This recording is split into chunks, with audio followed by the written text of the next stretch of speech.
mga layunin. Una, maipakita ang pag-unawa na mag-aaral sa binasang teksto sa pamamagitan ng pagbuod ng may malinaw na simula, gitna at wakas. Pangalawa, malinang ang kasanayan sa pagtulungan at pagbabahagi ng ideya sa pamamagitan ng pair study o talakayan kasama ang kapareha.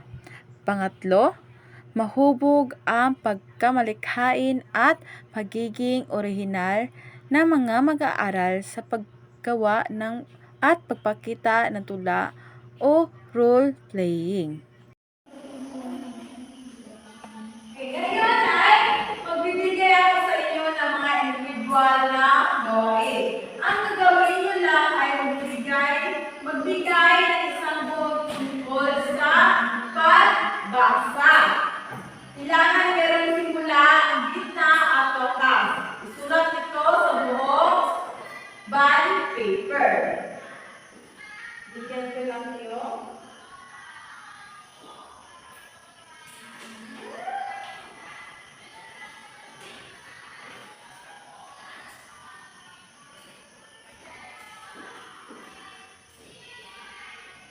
Ibigyan ko lamang kayo ng 5 minuto para gawin ito at pagkatapos ay ipasal ito sa harapan.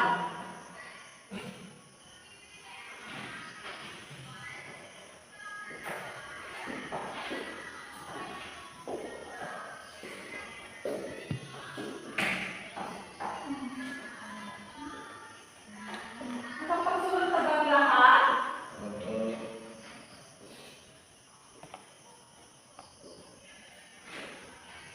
Ngayon ay tapos na yung 5 minuto para gawin ito.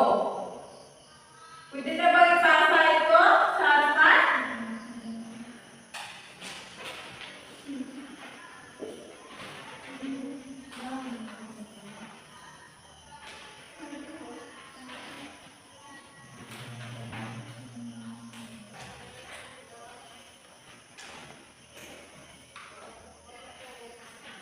Maraming salamat.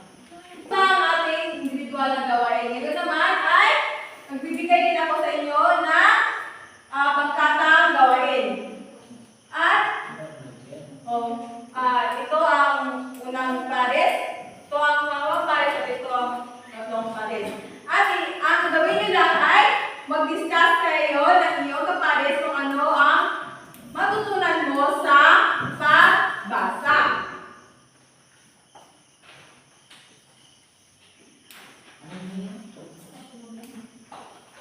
Magbibigay ako sa inyo ng 5 minuto para gawin ito at magtatawag ako ng isang pares para ipresenta ito sa harapan.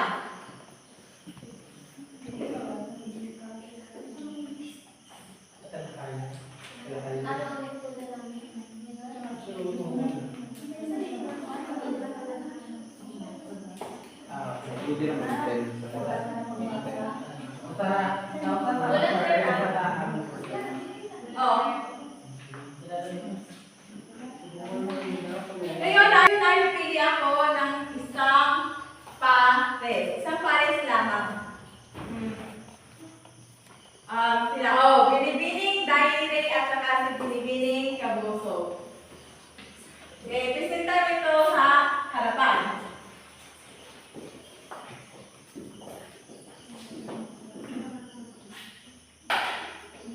Ang aming natutunan sa aming pag-discuss sa aking kaparihan si Kabuso ay tungkol ito sa mahalagang pagbabasa. Importante ito sa bawat isa. Sapagkat kung hindi tayo marunong magbasa, ay ano sa tingin mo nangyari? Diba? Hindi magkakaunawaan kung hindi tayo maayos na makipag-communicate sa ibang tao. Kaya dapat ay marunong tayong magbasa. Yun lang. Maraming salamat. Maraming salamat, Binibining Daire at Kabuso. Bigyan natin sila ng 3 palakpak at 3 padyak. Isa, dalawa, tatlo. Yun naman ay tungo na tayo sa pangkatang gawain.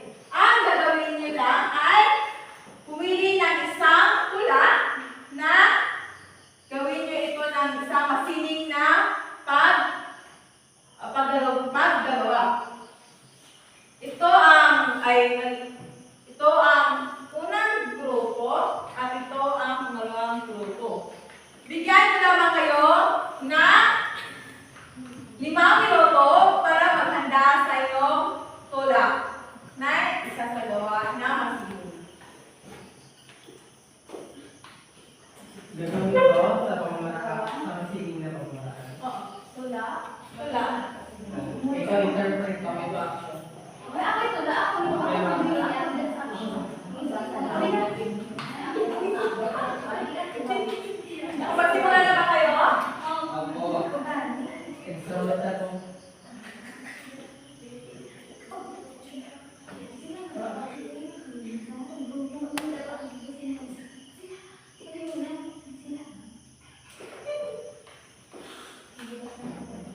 na ba? Tapos na po. Ang unang pangkat, tapos na ba? Oo. Tapos na?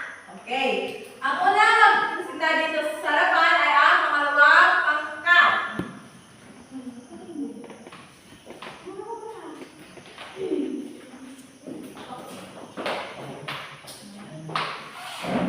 Magandang araw sa inyo. Magandang araw sa inyong lahat. Kami po ay magpupunta ng tula at ako ang magtutula at sila ang magtatula.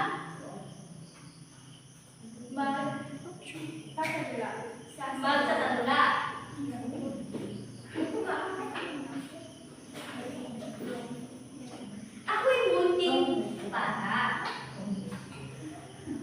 May pangharap ay nagmamahal sa ating bayan. Simula sa pagbata, mahilig ko lang ang gumawa ng bumasa.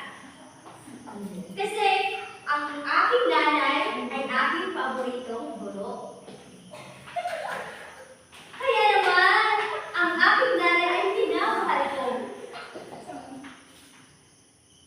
Sa paggamit ng salita, tinuruan niya akong mahalin siya hindi lamang sa pagsasagawa. Maraming salamat, dalawang pangkat. Ngayon naman ang unang pangkat. Magandang gabi sa lahat. Kami naman ang pangkat dalawa. Ang aming tula ay tungkol sa ikaw at ako. Sa bawat tulya, mundo'y nag-iiba. Kulay ng langit, sa matay sumasayo. Ikaw ang simula, ako ang waras.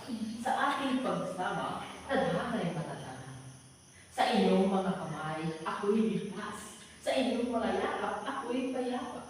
Ikaw ang dahilan sa bawat kalimutan. Sa atong ibig walang kakatigil. Maraming salamat, unang pangkat. Titihan ba kayo? Opo!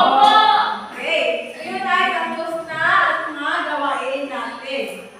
Kaya, yun ay